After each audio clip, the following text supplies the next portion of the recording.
part of the Press Play Podcast Network.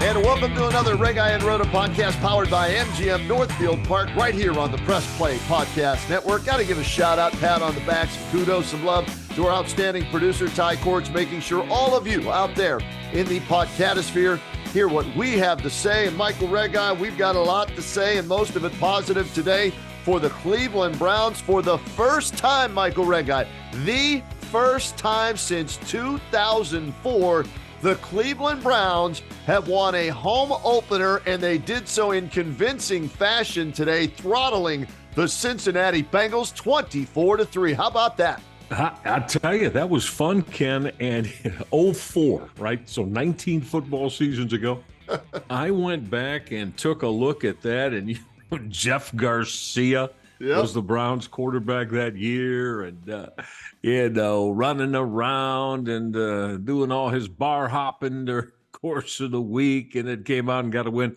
And you don't realize it's been that long. But and you and I discussed this last week on R&R. Jim Schwartz and the toughness and the aggressiveness and the accountability that his defensive unit plays with.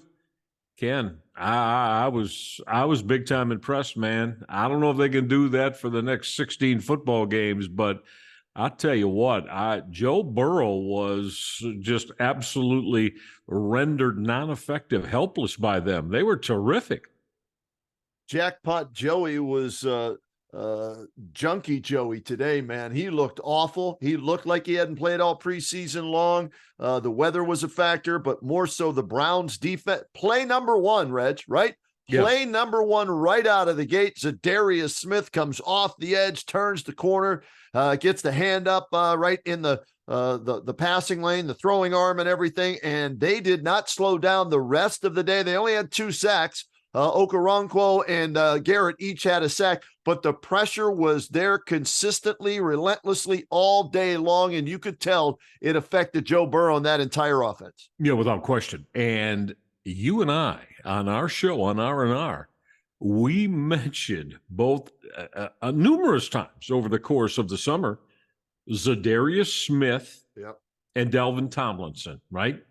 2 guys that we thought were going to bring a little bit of strength and meanness and that veteran presence, guys that know how to make plays, and especially, Ken, as you mentioned, we saw today in getting after Burrow. But I think as we go on, with the Browns last in the NFL last year, giving up about 135 yards rushing a game, they were right down there. Right. They were bad. Man, Kenny, I see that turning around. I don't think that I can see them, at least in the top dozen or so. They're off to a terrific start. Let's hope they continue to grow, maintain, and grow from it. But again, love Zadarius Smith and love Delvin Tomlinson. Now, that's going to take away so many doubles and chip blocks from Myles Garrett. And this defense has got a chance to be a damn complete whole defense, Ken, that, maybe in this day and age of, points going up and quarterbacks throwing for 350 yards plus and running backs going crazy with 100-yard games, maybe the Browns are going to turn that page and not have that be a problem for them this year. Well, they addressed the defensive line in a big way, add Jim Schwartz to the mix as the nutty professor to make that all work, right? And it looked good in game 1. But, Reg, I also want to give credit to that secondary today. They played a lot of man coverage, and they tried to go down the field numerous times, Cincinnati did, and Denzel Ward and Greg Newsome and those guys, Emerson, they were right there. And breaking up passes. I think only 1 penalty on a pass interference or a holding call. That was it. I was just as impressed with the secondary as I was with the defensive line, and they kind of work hand in hand, right? If the D line's shortening the time that the quarterback has to throw, that's going to help the secondary, but both were outstanding today. Rightfully so. And I know, it's difficult to look at. The only time you really see it is if maybe there's a camera isolated on a receiver or two. But the coverage concepts, Kenny, I think Jim Schwartz, he's, he likes being aggressive and plays man, but I'm telling you what, he'll do things in that secondary that turn out to be extremely effective with his coverage principles and technique. And I think that's only going to expand as the year goes on. So right now, again, I know it's only week one, Right. but defensively, again, you and I have been discussing this in the last couple of R&Rs. And I thought defensively the Browns would and certainly had the ability with Jim Schwartz, the one, dialing up the X's and O's to get off to a strong start. Well, hell, they sure have in week one. Son Cal and all of his buddies, they call Joe Burrow Joe Shiesty. And I don't know where that comes from or how it comes from, but anyway, he and all of his boys today, they were feeling real good about the guy they call Joe Shiesty being knocked down and rendered rather ineffective by the Browns D. Reg, I was thinking about this today. There was $505 million worth of quarterbacks playing today. 230 That's for all. Deshaun Watson, 275 for Joe Burrow, and they both didn't play real. I mean, Watson, yeah, he threw for a touchdown. He ran for a touchdown. They did some nice things with his legs. The weather, I'm guessing, was somewhat of a factor, but there were some balls that Deshaun Watson threw today, Reg, that Boog Powell, Al Oliver, Scoops Oliver would have had trouble scooping up on one hop with some of those throws, Reg. So yeah, I'm hoping it was more the weather than Deshaun Watson just throwing the ball poorly. But as one person told me today, we were doing the Stark County Browns backers at Jerseys in Canton watching the game. And for all the money he's being paid, he needs to be on the money with those throws, and he wasn't today. So let's hope it gets better. And it was the weather more than anything else with Deshaun Watson. Yeah, let's hope so. You know me, I'm not big on excuses thing, right, guy. But we'll see if there's an improvement next week, because I mean, you're right. He was the thing. A lot of quarterbacks usually, when they get, maybe they'll miss wide high or high over receiver's head. Kenny, he threw 3 one-hop passes to Amari Cooper, Donovan Peoples-Jones, and I believe it was a good one when they were running free. And a couple of them were comebacks, but deep comebacks, and he one-hopped them. And I'm like, oh my goodness, let's hope that that's not something that, rears its ugly head. I don't think it will. But, again, Watson was fair today, Ken, decent. I don't think he was extraordinarily good, but again, what did Nick Chubb go for? $110? Today? $106 on 18 carries. Yeah. Well, when you got that going on, and they lost Jack Conklin too, didn't they?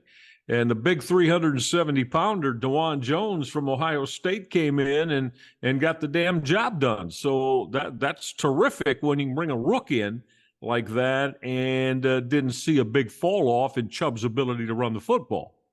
206 total rushing yards today by the Browns. Watson with the lone touchdown run and a nice, I guess that was a check at the line of scrimmage, Reg. They saw the defense, they checked it, Watson checked it, and they got a couple of good blocks and took it into the end zone for a touchdown. So a nice job by him there. A couple of other times he scrambled, made some plays with his legs, but the best running back in the NFL. Sorry, folks. Anybody wants to argue with me? Let's go anytime, anywhere. And I'll get enough evidence to shut you up and tell you you're wrong and I'm right, is Nick Chubb.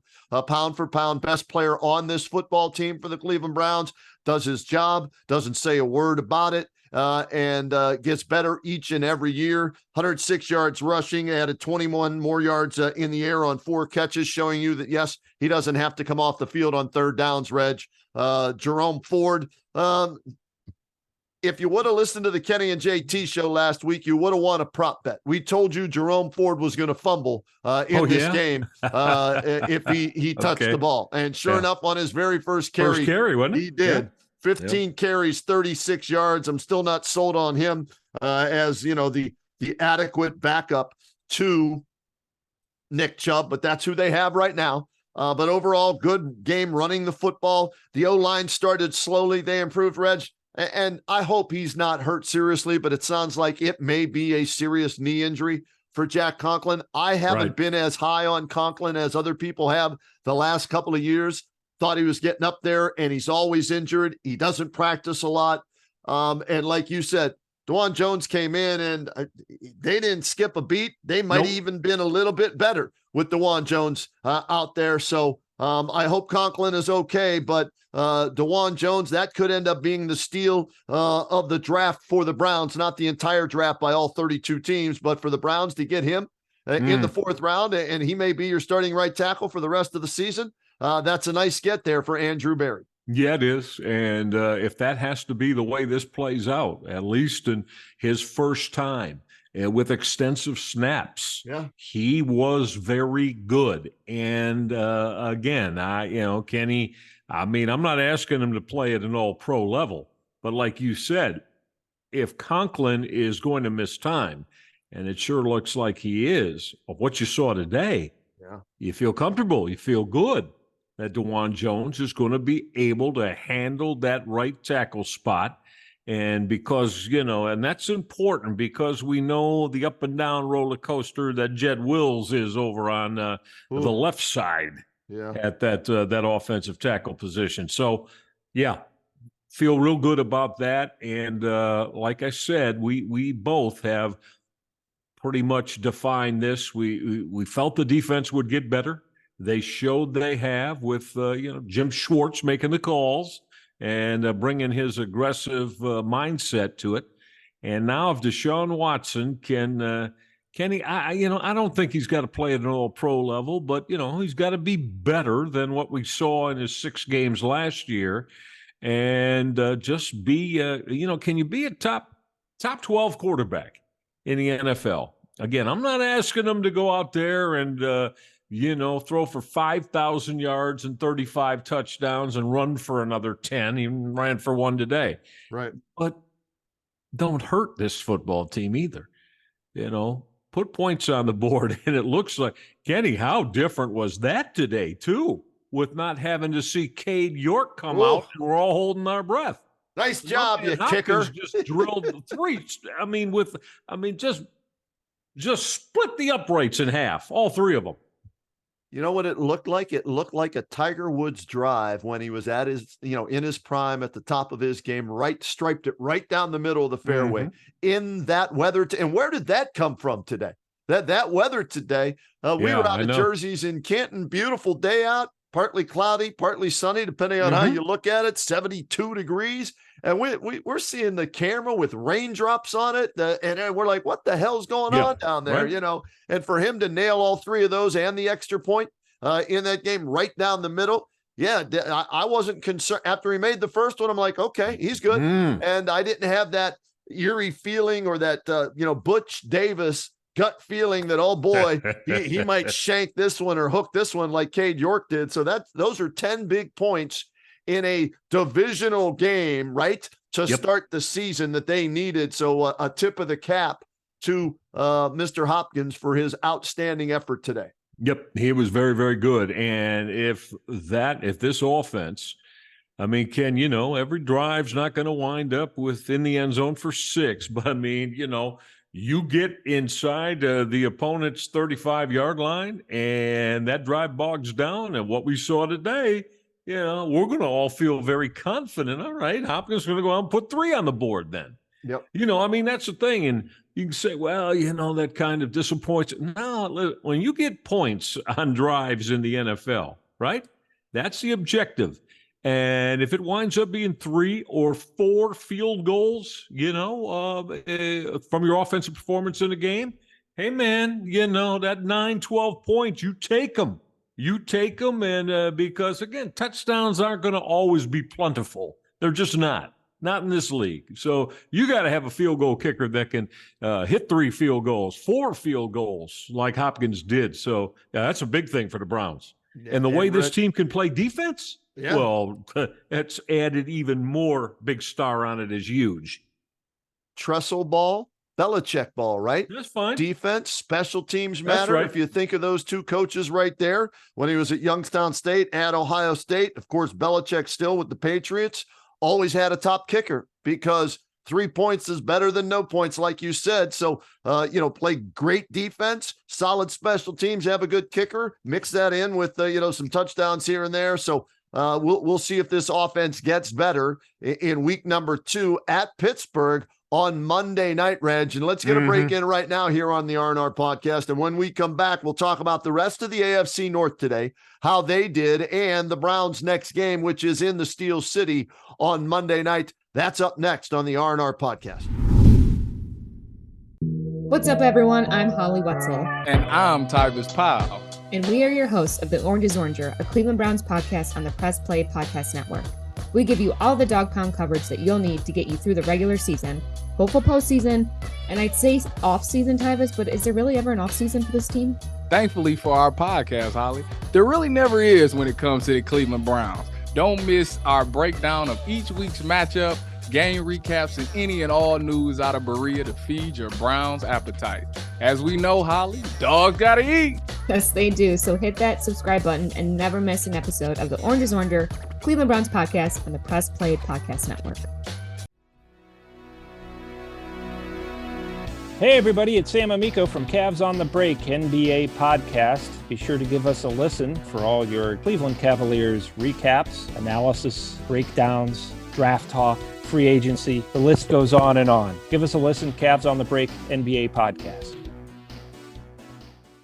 Hey, the Roadman Kenny Rhoda here for the R&R podcast, and we want to remind you that Northfield Park is your home for live and simulcast racing. Catch the excitement of live harness racing every Monday, Wednesday, Saturday, and Sunday evening with a 6 p.m. post time. Wager and win daily on top thoroughbred and harness tracks from around the world with action starting right around noon.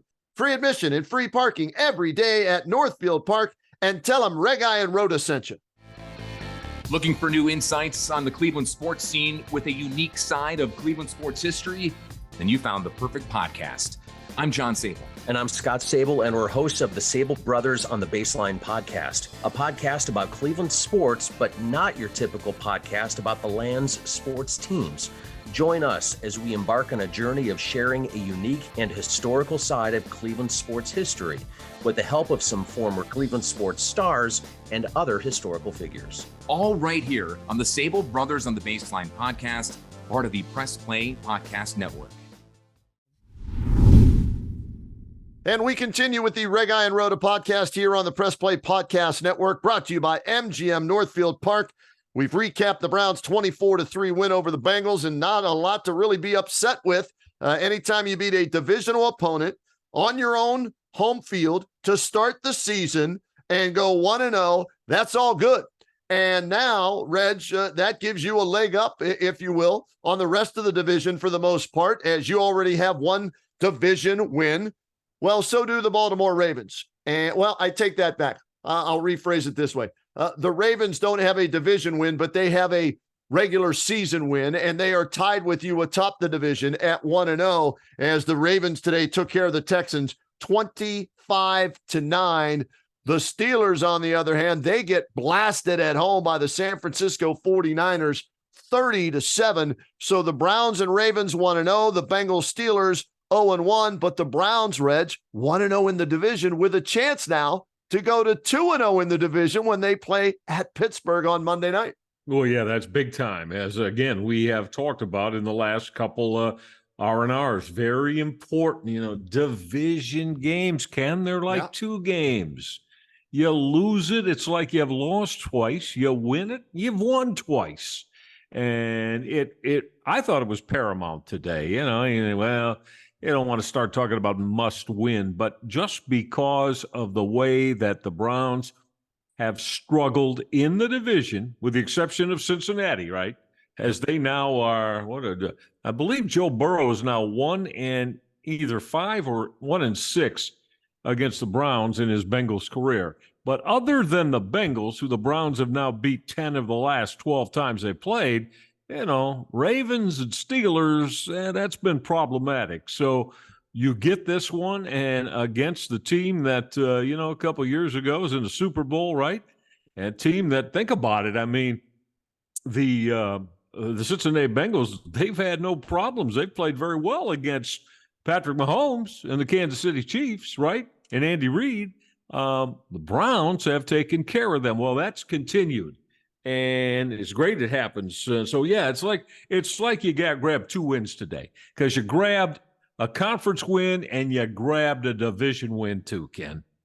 Reg, the Ravens today get a win, but a very costly win. Starting running back J.K. Dobbins, torn Achilles, done for the year. And he had just been coming off injuries the last year or 2 years, whatever it's been since he's been out of Ohio State. So that really puts a little, wrench in things with their running game. So we'll see what they do. They get the win over the Texans. And how about this? We're talking about the Browns going to Pittsburgh for a Monday night divisional game, right?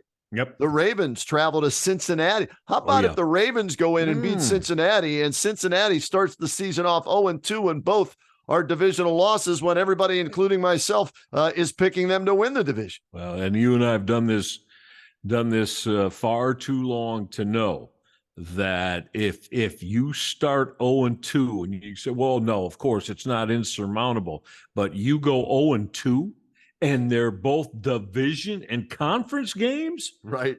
Oh, baby, that's a big, hell of a big hole to dig yourself out of. I don't care who you are, 0-2 out of the conference and out of the division.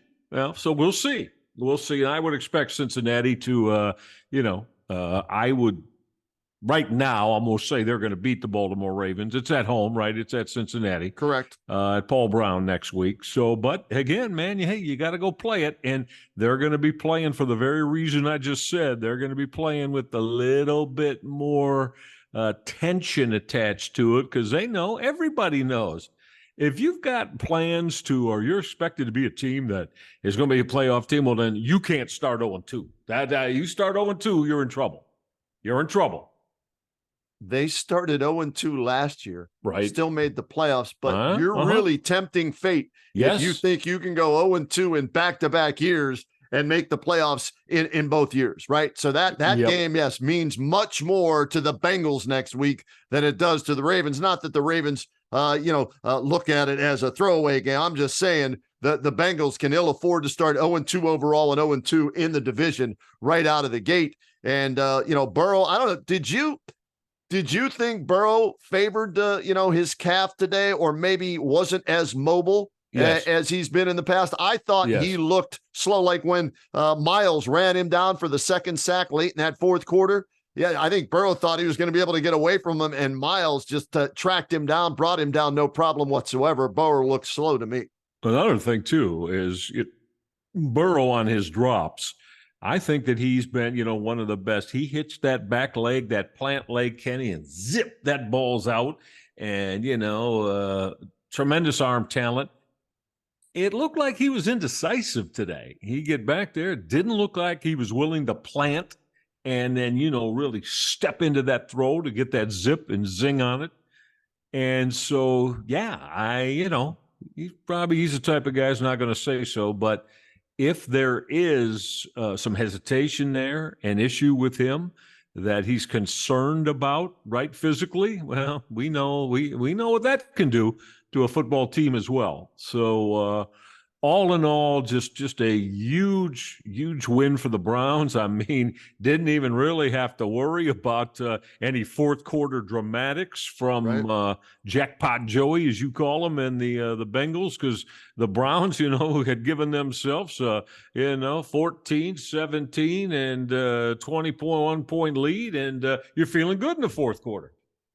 Reg, what I was impressed with was they had a game plan, and the weather may have altered it a little bit. They stuck to it, and they executed the game plan, right? I think they ran it more than they wanted to because of the rain, 40 times versus 29 passes, and they tried to go down the field, in the game, but the weather and Deshaun's throwing, whatever, changed that up a little bit. But I give Stefanski credit. I give Schwartz credit. I'm going to give Bubba Ventrone some credit in that. I thought the three phases today executed their game plan. And for whatever reason, and I don't get this, I don't understand it. You pointed it out earlier.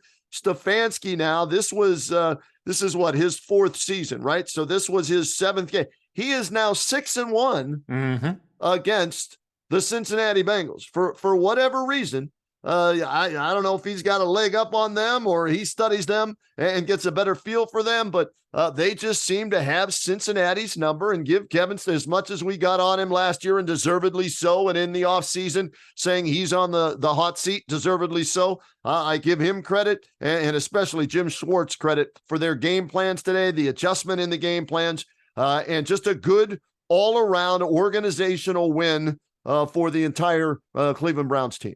Yep, it's a great way to start. You're right about what the Browns have going on against Cincinnati recently. As you said, they've won 10 of the last 12. Stefanski has come in and kept the continuance of that going in his time as a head coach here. So you got to feel good about where they are against one of their main division foes. And now you got to go see another one, this time on the road, on that trip. And I always, you know how I feel about Mike Tomlin. I've told you, I think I take him as, in my opinion, he's top 5, maybe top 3 head coaches in the National Football League. And it's the Browns are going to have to do a hell of a lot of strong work this week, and to be able to back this kind of performance up at Heinz against Tomlin and the Steelers. Is that Monday night next weekend? It is a Monday night game in Pittsburgh. Yes, indeed. Okay. And Tomlin's record on Monday night is outstanding for whatever reason. We were talking about Stefanski against the Bengals. Tomlin on Monday night seems to get his team focused and ready to play. But Reg, I don't know how much you saw of their game today. They thought they improved the offensive line, and granted, they're going up against one of the best defenses in the NFL, right? In the San Francisco 49ers today. But there were 5 sacks today by the San Francisco 49ers. Add to that 9 quarterback hits. That line is far from being one of the top 10, 15, top 20, top 25. I think it's still one of the worst offensive lines in all of the NFL. And I'll make my prediction right now, Michael Regai. Browns go into Pittsburgh. Okay. They get at least 3 to 5 sacks. Miles going to be chomping at the bit along with Za'Darius. And the Browns go in there. They beat the Steelers on Monday night convincingly and start the season 2-0. I'll give you 27-13. Browns win in Pittsburgh on Monday night. All right, man. There you go. Well, I'll tell you this then. I'm going to kind of turn it a little bit, not to, throw vinegar into your winning fire. And if they do that and they're 2-0, with 2 damn division wins, and then no excuses about anything the rest of the way. You start out 2-0, you know what, Ken? I expect you in the next 15 football games then to win 9 of them, if not 10, and win the damn division then. If they start 2-0 with wins over Cincinnati and Pittsburgh, I need them to win the division then. The hell with just getting in the playoffs. And that's where you and I have them, okay? That's what we said. Well, I said 10-7. What'd you say, 11-5? I had them at 10-7 as well. We both did. Yep. Okay. Well, you know what? If they're 2-0, well, next time we get together on R&R, then it's got to be better than 10-7. That would mean going 8-7 in the next fit. Well, right. Well, no. And this is the tough part of the schedule too, Reg, right? I mean, in the first 6 games, you're playing Cincinnati, at Pittsburgh, Baltimore, San Francisco, those 4 teams right there in the first 6. So if you can go 4-2 in those first 6 after starting 2-0, that puts you in the driver's seat, not just to make the playoffs, but as you pointed out, to win the division if you can do that. Well, hell yeah. You go get that win next week at Heinz, then right? I mean, you should then set your sights on being able to win the division. Or you don't have to worry about, playing any damn numbers game with 6 other teams as we get past the new year, and whether or not you got to have them lose and them lose. And the hell with all that. Go take care of it. Get to 2-0 and 2-0 in the division, and of course in the AFC. And man, you're on your way. You should be on your way. The one thing I will say that they better spend a lot of time on this week is if indeed DeJuan Jones is going to be the starting right tackle, TJ Watt is going to need extra attention. He went off for 3 sacks in a losing effort today against Brock Purdy and the 49ers. So they're going to help out DeJuan Jones, especially if that's the side that Watt's going to be on for most of the game. He's the one. There are 2 players on the Steelers that if you're the opponents, you're scared of. Okay, TJ Watt first and foremost, no ifs, ands, or buts about it, right? Yep. And the other guy on defense is Minkah Fitzpatrick. Those are the 2 you got to be wary of. On offense, I'm not a believer yet in the quarterback. He's in his 2nd year, Kenny Pickett. I'm not a believer. I need to see more than just the last 4 or 5 weeks of the season. Pickett is a decent quarterback, and Pickens is an outstanding wide receiver. And that combination can be somewhat scary. But with that offensive line, like I said, if I'm Obo Okoronkwo, if I'm Dalvin Tomlinson, if I'm Myles Garrett, Zadarius, I can't wait, man. With the momentum they should have from this game going into and to show the entire country, right, Reg? Mm-hmm. Monday night, that man right there, Zadarius Smith. I mean, this is an opportunity, right, for them to flex their muscles and show the rest of the NFL while everybody is watching that, hey, we're a team to be reckoned with. We're not just, as Mr. T would say, paper champions. They're not just on paper. We're doing it on the field. So that's why I think the Browns are going to ball out next week and hand Pittsburgh their 2nd straight loss, and the Browns will pick up their 2nd straight win. That'd be a beautiful thing. I know Tomlin's going to have that group a little bit salty after that performance, and that was at home today. And Frisco kind of chomped them up and spit them out. And you're right, too. The 2 guys, you said them both. I mean, TJ Watt, right, is tremendous. And Minkah Fitzpatrick, I believe, one of the best secondary players in the National Football League. So, yeah, make sure you got, exactly. You've got to put, I think, a lot of attention to both those guys. And if you can play around them successfully, Ken, you know what I mean? Yep. Not put yourself in position where you got those 2 going crazy with the football in front of their faces where they're looking to, wreak havoc, get the football out. And Fitzpatrick's capabilities to come up with picks, well, good thing. So, hey, listen, there's so many things that are available for the Browns now by getting this win today, and should make next Monday night in Hines a whole lot of fun. Yeah, going to be a lot of fun, and we'll break it down as we will all season long, Reg, either the night after the night of the game or the day after the game. We'll break it down here on the R&R podcast, brought to you by MGM Northfield Park on the Press Play Podcast Network. And hey, for the first time, Reg, since 2004, we're starting a season on the R&R podcast talking about the Browns being 1-0 with a home victory. Move over, Jeff Garcia, as Deshaun Watson is now the answer to that question. Who's the last quarterback to lead the Browns to a home opening win? And it's Deshaun Watson. So thank you for what you did in 2004, Mr. Garcia. Enjoy the rest of your life with Carmela DeCesar, Playmate of the Year. And now let's see what the Browns can do for the rest of this year. You've got company now, Jeff Garcia, with that opening day win with the Cleveland Browns. So, and Reg, I'll take it a step further.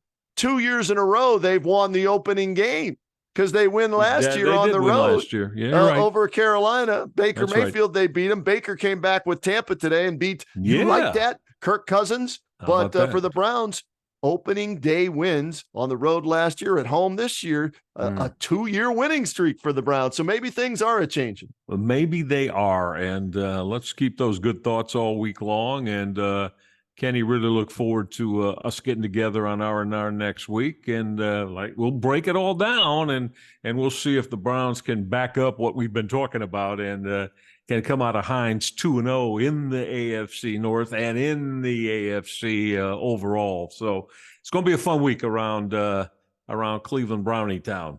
No doubt about it. Look forward to catching up with you again next week, Reg, on the R&R podcast. Once again, thanks to our producer, Ty Courts, for making sure you get to hear this out there in the podcatosphere. And thanks to all of our loyal listeners, followers over the years, to the Red Guy and Rhoda podcast and everything we used to do on WKNR. We really appreciate your loyalty and listenership, and we'll talk again to y'all real soon.